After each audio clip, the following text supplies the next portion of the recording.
자, 오늘 이 시간에는요, 대한민국을 세계의 중심 국가로 만들겠다. 이런 아주 거대하고 어떻게 보면 좀 독특한 청사진을 제시한 한 인물의 계획을 한번 들여다보려고 합니다. 보통 이런 거대한 계획은요, 아주 근본적인 질문에서 시작하잖아요. 이 비전도 마찬가지입니다. 우리에게 이런 질문을 던져요. 한 국가의 궁극적인 운명은 대체 뭘까 하고 말이죠. 이 비전의 가장 핵심, 그 심장부에는요, 정말 대담한 선언 하나가 딱 자리 잡고 있습니다. 바로 이거예요. 서울이 대한민국의 수도가 되면 그건 곧 세계의 수도가 되는 거다. 이게 그냥 뭐 도시 위상을 높이자 이런 차원이 아니고요. 대한민국이 아예 미래 국제사회의 리더라고 선언하는 그런 야망을 보여주는 거죠. 자, 그럼 궁금해지죠? 어떻게 도시 하나를 세계의 수도로 만든다는 걸까요? 그 첫 단계가 정말 놀랍습니다. 바로 지금의 서울을 완전히 해체하고 아예 새로 만드는 것부터 시작합니다. 이 계획에서는 아주 과감하게 말해요. 지금의 서울은 이 글로벌 허브 역할을 하기에는 너무 작고 좁다는 겁니다. 그러니까 뭐 부분적으로 고치고 개선하는 걸로는 안 된다는 거죠. 도시 전체를 완전히 전면적으로 뜯어 고쳐야 한다 이겁니다. 그 재설계의 핵심 아이디어가 바로 이 삼중고리 구조입니다. 자, 한번 보세요. 맨 안쪽 원은요, 순수하게 업무랑 행정 기능만 담당하는 업무 핵심 지구예요. 그리고 그 바깥을 둘러싼 두 번째 고리는 오로지 주거만을 위한 주거 순환 지구. 그리고 제일 바깥쪽 마지막 고리는 교육, 문화, 대학 같은 시설을 위한 외곽 순환 지구입니다. 그러니까 기능을 철저하게 분리한 도시를 만들자는 거죠. 자, 이렇게 서울을 물리적으로 뜯어고치는 것만으로는 부족하겠죠. 이 계획은 여기서 한 발 더 나아가서 한국만이 가지고 있는 아주 독특한 잠재력 두 가지를 활용해야 한다고 말합니다.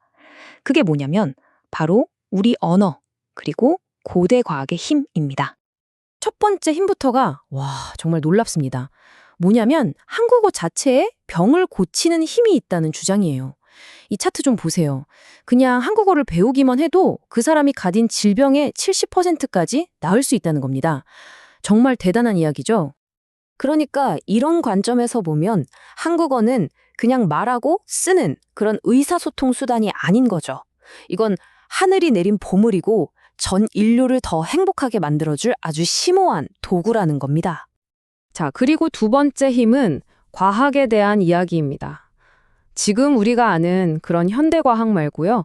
그걸 넘어서서 한국 역사 깊은 곳에 잠들어 있는 이른바 고대 뿌리과학이라는 걸 다시 살려내야 한다고 주장합니다. 그리고 이 고대 과학의 중심지로 딱 지목한 곳이 바로 여주, 이천입니다. 이 지역을 우리 몸의 핵심 에너지 센터, 그러니까 단전이라고 하잖아요. 거기에 비유를 한 거예요. 여주 이천을 한반도 전체의 정신적인 그리고 과학적인 에너지의 중심지, 즉 국가의 단전으로 삼아야 한다는 거죠. 자, 이 거대한 계획이 서울 이야기에서만 끝나지는 않습니다. 여기서 더 나아가서 지방 도시들이 다른 나라들과 관계를 맺는 방식, 그러니까 외교의 판 자체를 완전히 바꾸자고 제안을 해요. 그 핵심 아이디어가 바로 1도시 1국가 모델입니다. 이게 뭐냐면요. 그냥 상징적으로 맺는 그런 자매 결연 같은 게 아니에요. 아예 한국의 도시 하나가 외국 나라 하나를 통째로 전담하는 겁니다. 그래서 그 나라와의 모든 교류를 그 도시가 도맡아 하는 그런 완전히 새로운 방식의 외교 모델인 거죠. 가장 구체적인 예시로 든 게 바로 천안과 이탈리아입니다. 이 계획을 보면 이탈리아 대사관이 서울이 아니라 천안으로 옮겨와요. 그리고 천안시가 이탈리아와의 모든 외교, 경제 관계를 독점적으로 관리하게 되는 겁니다. 말 그대로 한국 안에 있는 작은 이탈리아가 되는 거죠.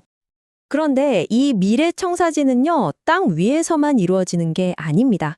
자, 이제 시선을 땅 아래로 한번 돌려볼까요? 한국의 아주 독특한 지질학적 이점을 활용하는 그런 계획도 있거든요. 이 계획의 근거가 되는 게 뭐냐면 바로 한반도의 흙입니다. 좀 재밌는 주장인데요. 다른 나라 흙은 구멍을 팠다가 다시 메우면 흙이 모자란대요. 그런데 한국 흙은 반대로 흙이 남는다는 겁니다.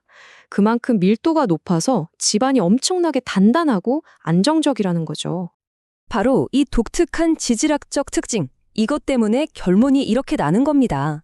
대한민국이야말로 초고층 빌딩을 하늘 높이 짓고 동시에 거대한 지하 도시를 땅속 깊이 파는 이 두 가지를 모두 하기에 전 세계에서 가장 완벽한 땅이라는 거죠. 여기서 아이디어가 한 단계 더 나아갑니다. 이게 정말 대단한데요. 우리나라의 아름다운 산 같은 자연 경관은 그대로 놔두는 거예요. 그 대신에 산 내부를 통째로 파내서 그 안에다가 미래 도시를 건설하자. 이런 궁극적인 비전으로까지 이어지는 겁니다. 자, 그럼 한번 정리해 볼까요? 지금까지 우리가 살펴본 도시 재편, 한국만의 잠재력, 새로운 외교 방식, 그리고 땅속 건설까지 이 모든 조각들을 다 합치면 과연 어떤 최종 그림이 그려질까요? 바로 이 네 가지가 이 전체 비전을 떠받치는 핵심 기둥이라고 할 수 있습니다. 첫째, 세계 고리로 새롭게 설계된 수도 서울. 둘째, 우리말과 고대 과학의 숨겨진 힘. 셋째, 1도시 1국가라는 새로운 외교 모델. 그리고 마지막으로 산과 땅 속에 지어질 미래 도시. 바로 이겁니다. 그런데 정말 중요한 건 이 모든 엄청난 계획의 궁극적인 목표가 한국 잘 살자가 아니라는 점입니다. 그게 아니라 한국이 마치 세계라는 거대한 나무의 뿌리가 되는 거예요. 그래서 전 인류에게 영양분을 공급하고 안정적으로 지탱해주는 역할, 즉 인류 전체에 봉사하는 것, 그것이 바로 이 프로젝트의 최종 목표라고 합니다. 자, 오늘 우리는 한 나라를 그야말로 밑바닥부터 완전히 뜯어고치려는 정말 담대한 청사진 하나를 같이 살펴봤습니다. 이 이야기가 우리에게 마지막으로 던지는 질문은 이런 것 같아요. 정말 만약에요, 한 나라가 스스로를 완전히 새로 만들 수 있는 기회가 주어진다면 그 나라가 추구해야 할 궁극적인 목적은 과연 무엇이어야 할까요? 국가의 야망이란 본질적으로 무엇인지 다시 한번 생각하게 만드는 대목입니다.